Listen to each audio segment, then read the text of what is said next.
Varför blir det en sån här gegga?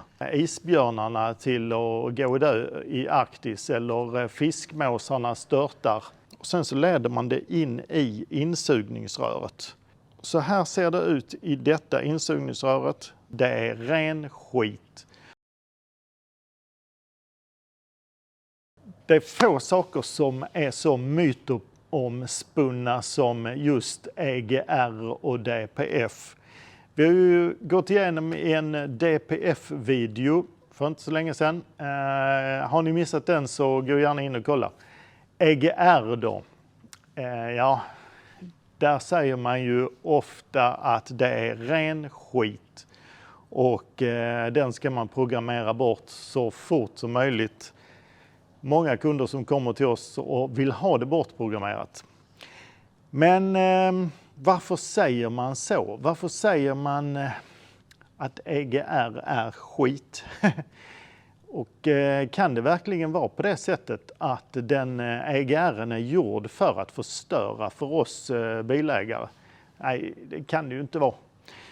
Om vi börjar med att titta lite grann på vad är det för någonting egentligen, EGR? Vad finns det för delar och hur fungerar det?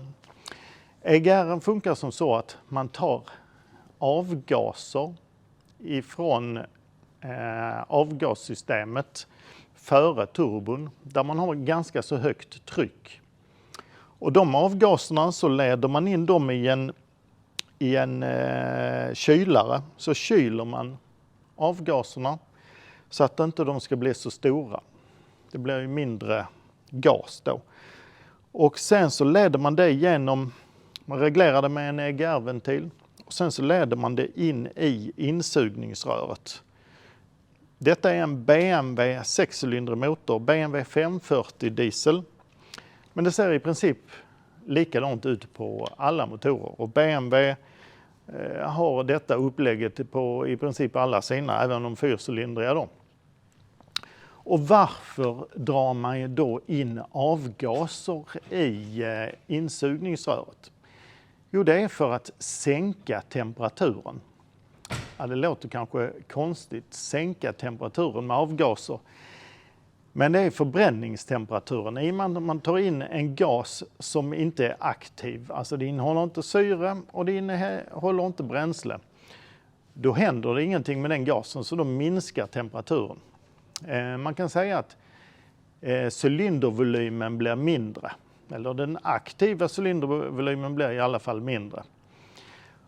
Och då minskar man på en riktigt otäck gas, kväveoxid. Och ja, kväveoxid, vad är det? Ja, det är en riktigt tråkig gas. Det är inte så att den får isbjörnarna till att gå dö i Arktis eller fiskmåsarna störtar. Men de människor som bor ut med vägar eller i städer, speciellt då äldre människor, sjuka människor eller barn, de kan få väldigt irriterade luftvägar och lungor utav kväveoxider. Så därför så är det ju väldigt tråkigt att släppa ut den här gasen för våra nära och kära, att de ska behöva stå ut med detta och gå med irriterade luftvägar. Så kan vi göra någonting som är bra och hålla nere kväveoxiden så vore det ju alldeles kanon. Men varför har den fått så dålig, klang det här med EGR?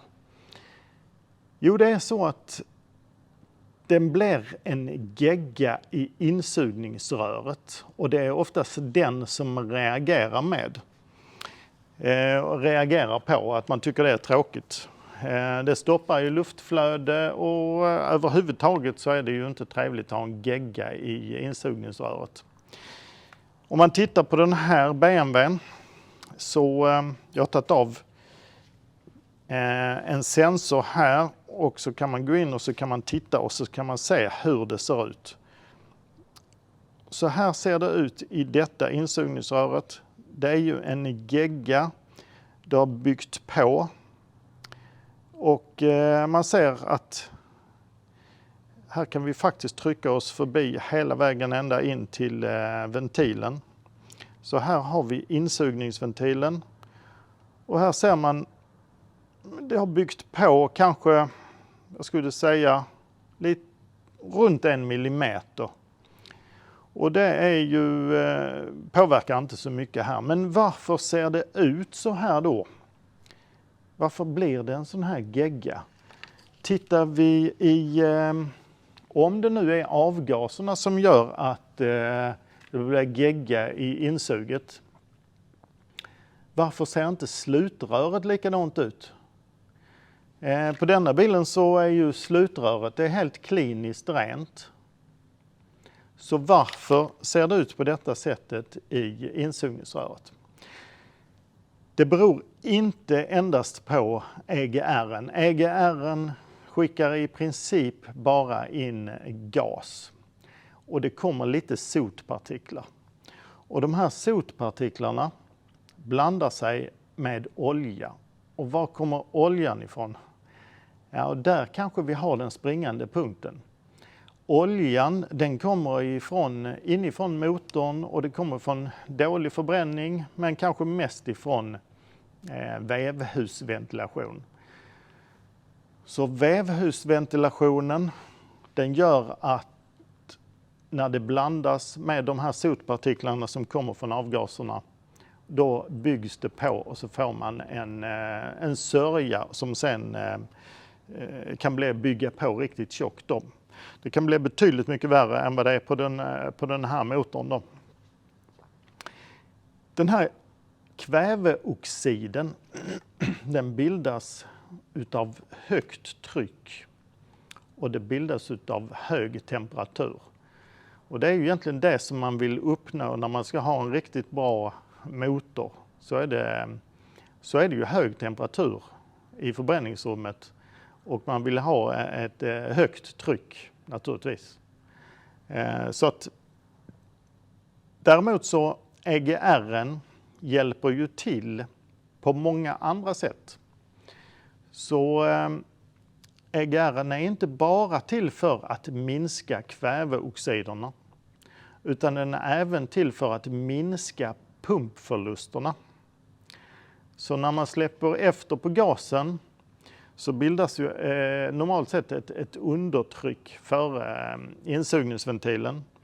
Och man får även motorn står liksom så att säga och pumpar och trycker på. Men har man då EGR som man skickar på istället så minskar pumpförlusterna i motorn och man kan få den till att gå jämnare och framförallt så går den bränslesnålare med en fullt fungerande EGR. Vad är då boven i dramat? Varför får man då ibland väldigt kraftig påbyggnad inne i insugningsröret? Varför blir det mer på vissa bilar än på andra? Ja, ni som såg DPF-videon som vi gjorde, mycket av det stämmer även in på EGR:en. Så är inte motorn riktigt frisk.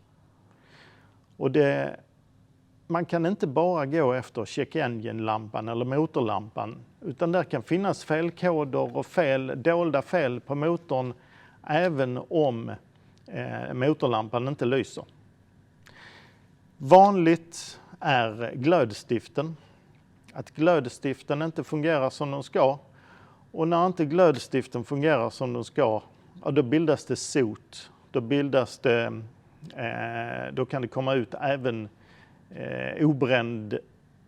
obränt bränsle i avgaserna.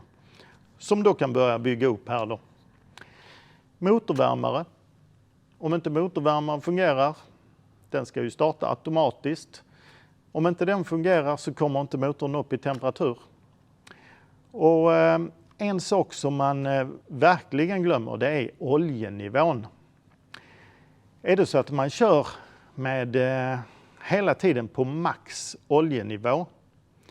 Vissa motorer är känsligare än andra. Men alla har en gräns. Att är det så att man kommer över max på oljenivån, då kan det bli så här att vävaxeln börjar ta med sig oljan och börjar skicka in den i insuget. Så man ska inte ha för mycket olja i de här, då slutar det med att det hamnar i insugningsröret och sen bygger det på.